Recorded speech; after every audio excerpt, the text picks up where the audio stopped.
Vous êtes-vous déjà demandé comment sont construites les pages web que l'on voit tous les jours? Eh bien, derrière chaque site, il y a un langage fondamental, une sorte de squelette invisible, le HTML. Aujourd'hui, on va soulever le capot et découvrir ensemble ce qui fait vraiment tenir le web. Ok, au premier regard, c'est vrai, toutes ces lignes de code, ça peut faire un peu peur. On dirait presque une langue secrète. Mais pas de panique, c'est une réaction tout à fait normale. Et si on découvrait que c'est bien plus simple que ça en a l'air? La bonne nouvelle, c'est que derrière cette façade un peu complexe, il y a une logique vraiment simple et accessible. On va déconstruire tout ça ensemble, pièce par pièce. Allez, on plonge dans le vif du sujet. Alors, le HTML, concrètement, qu'est-ce que c'est? La meilleure façon de le voir, c'est de penser à un corps humain. Avant les muscles, avant la peau, il y a quoi? Le squelette. Eh bien, le HTML, c'est exactement ça pour une page web. C'est l'ossature qui donne sa forme et sa structure à tout le reste. Son nom complet, Hypertext Markup Language, est un peu technique, on est d'accord, mais ce qu'il faut retenir, c'est l'idée la plus simple et la plus importante. Le HTML, ça sert à structurer, à organiser le contenu d'une page. Point. En fait, le HTML, c'est un ensemble d'instructions très simples. Il parle directement au navigateur web, que ce soit Chrome, Firefox ou un autre, et lui dit des choses comme «Attention, cette phrase c'est le titre principal, ce bloc de mots c'est un paragraphe», ou encore «Juste ici, il faut afficher une image». C'est un peu le chef d'orchestre du contenu. Et là, on touche à un point vraiment crucial. Le HTML est un langage de balisage, ce n'est pas un langage de programmation. Il ne peut pas faire de calcul, il ne peut pas prendre de décision ou créer une logique complexe. Son seul et unique rôle, c'est de donner une structure. Il décrit ce qu'est le contenu, il ne le manipule pas. C'est une distinction fondamentale. Maintenant que le concept est plus clair, voyons à quoi ça ressemble en vrai. On va découvrir ensemble le plan de base, le modèle qui sert de fondation à absolument toutes les pages web qui existent. Voilà. Ça, c'est le strict minimum pour avoir une page HTML qui fonctionne. Ça peut encore sembler un peu abstrait, mais on va disséquer ça ligne par ligne tout de suite. Chaque élément a sa place et son rôle bien précis. En gros, il y a 3 grandes sections. D'abord, la balise HTML, qui englobe absolument tout. Ensuite, il y a le head, l'entête.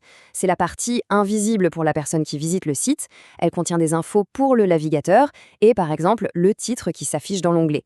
Et enfin, le body, le corps de la page, c'est là que se trouve tout ce qui est visible. Le texte, les images, absolument tout ce qui s'affiche à l'écran. Ok, on a notre structure.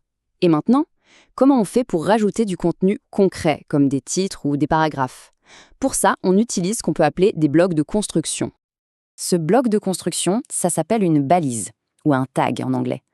La plupart du temps, ça fonctionne par paire. Une balise ouvrante, comme P, qui dit en quelque sorte « attention, un paragraphe commence ici », et une balise fermante, /P, qui indique la fin du paragraphe.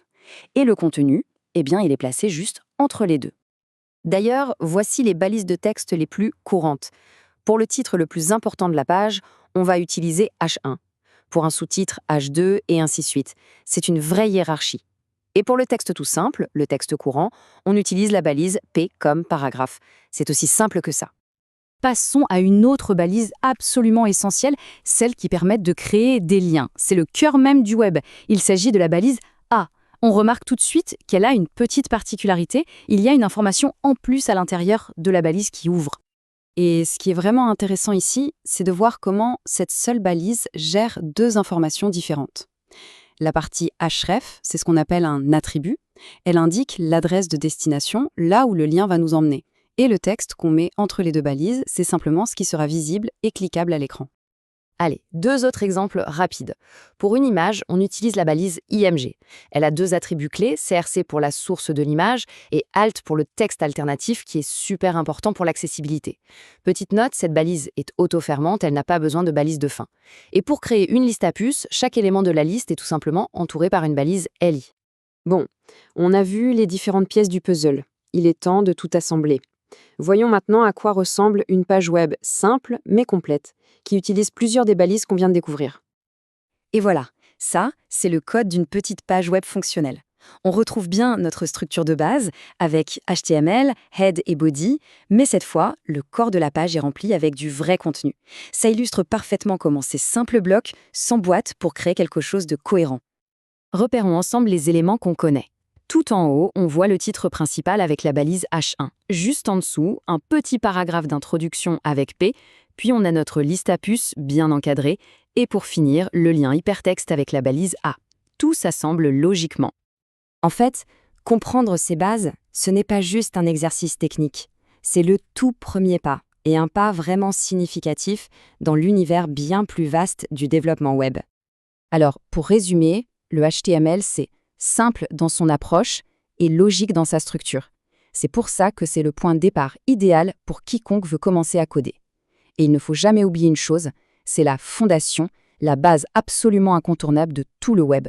Finalement, assimiler ces concepts, c'est bien plus qu'apprendre quelques balises. C'est s'ouvrir à une nouvelle façon de penser et faire un pas décisif dans le monde de la création numérique. La question n'est donc plus de savoir si on peut l'apprendre, mais plutôt qu'est-ce qu'on va bien pouvoir construire avec ces nouvelles connaissances.